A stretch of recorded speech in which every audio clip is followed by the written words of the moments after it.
السلام علیکم ورحمۃ اللہ وبرکاتہ۔ محترم ناظرین، آج کا ویڈیو ایک ایسے موضوع پر ہے جس پر پوری دنیا کی نظریں جمی ہوئی ہیں۔ ایران اور اسرائیل کے درمیان چھڑنے والی وہ جنگ جس نے مشرق وسطیٰ کو ہلا کر رکھ دیا ہے، کیا یہ ایک محدود جنگ ہے یا تیسری عالمی جنگ کا آغاز؟ آج ہم جانیں گے اس جنگ کی وجہ کیا بنی، ایران کا رد عمل اتنا شدید کیوں ہے، اسرائیل کا اصل مقصد کیا ہے اور عالم اسلام کو اس وقت کیا کرنا چاہیے۔ ناظرین، چند دن قبل اسرائیل نے شام میں واقع ایرانی سفارت خانے پر ایک خطرناک حملہ کیا جس میں پاسداران انقلاب کے اعلیٰ کمانڈر شہید ہوئے۔ یہ حملہ بین الاقوامی قوانین کی کھلی خلاف ورزی تھی۔ ایران نے کچھ دنوں بعد ایک منظم، بھرپور جوابی کارروائی کرتے ہوئے سینکڑوں میزائل اور ڈرونز اسرائیلی سرزمین کی جانب داغ دیے۔ یہ پہلا موقع ہے جب اسرائیل نے اپنی سرزمین پر ایران کا براہ راست حملہ محسوس کیا۔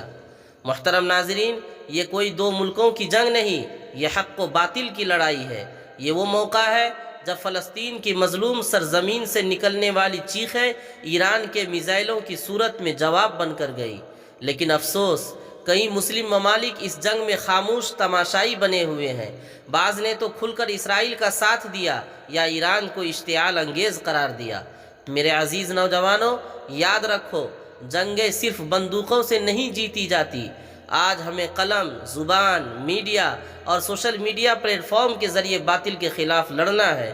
سچ بولنا، مظلوموں کے ساتھ کھڑا ہونا، ظالم کا چہرہ بے نقاب کرنا، یہی آج کی سب سے بڑی ڈیجیٹل جہاد ہے۔